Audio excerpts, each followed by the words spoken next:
జనాల్లో జగన్మోహన్ రెడ్డి వచ్చేస్తున్నాడు. ఏంటి వచ్చేది 3 మారదమ్మా.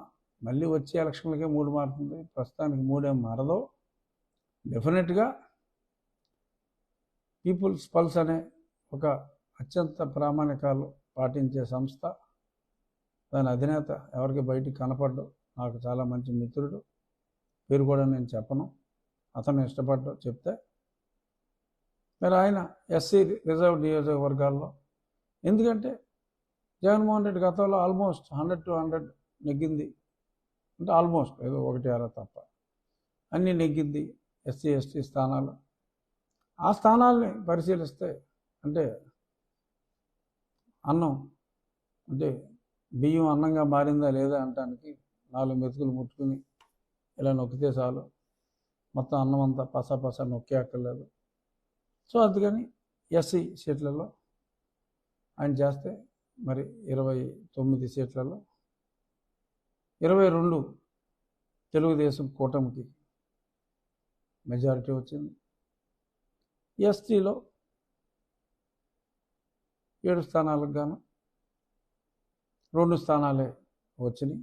ఏదేమైనప్పటికీ 2/3 మెజారిటీ ఆ రిజర్వ్డ్ స్థానాల్లోనే. గతంలో 100% వచ్చిన, ఆల్మోస్ట్ 100% వచ్చిన రిజర్వ్డ్ స్థానాల్లో ఇన్ని వచ్చినాయి అంటే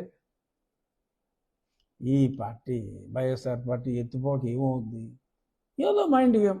ఓకే, ఏదో మీటింగ్ అయింది, ఆ మీటింగ్లో అనుకున్నంత కిక్ రాలేదని మీ పేపర్లోనే మీరు రాసి తేడా వచ్చేసింది అని ఎలాగా?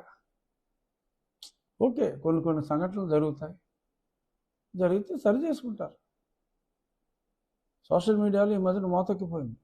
గత 20-25 రోజులుగా నాకు సీట్ లేదని చెప్పి ఎవరికో కూటమి సీట్ ఇచ్చినప్పుడు ఈ కూటమిని నమ్మటానికి వీలు లేదు అని చెప్పి కూడా మరి జెన్యూన్గా ఎన్నో లక్షల మంది నిజంగానే బాధపడ్డారు, నో డౌట్.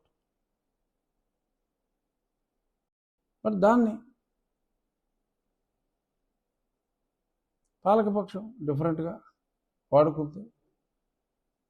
ఇప్పుడు మొన్న తెలుగుదేశంలో నేను జాయిన్ అయితే మళ్ళీ కొంచెం డిఫరెంట్ వెర్షన్ మొదలెట్టారు వీళ్ళు, పనికి మానాలు.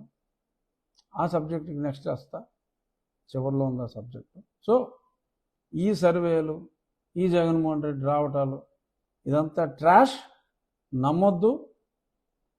కూటమిలో అభ్యర్థుల సెలక్షన్లో అక్కడక్కడ అబరేషన్స్ ఉన్నాయి, అది ఎవరో కాదనలేని సత్యం, నో డౌట్. ఆ అబరేషన్స్ని కరెక్ట్ చేసుకునే దిశగా ఉన్నారు. ఎక్కడ అబరేషను ఎక్కడ కరెక్షన్ అనేది మాట్లాడే స్థాయి నాది కాదు.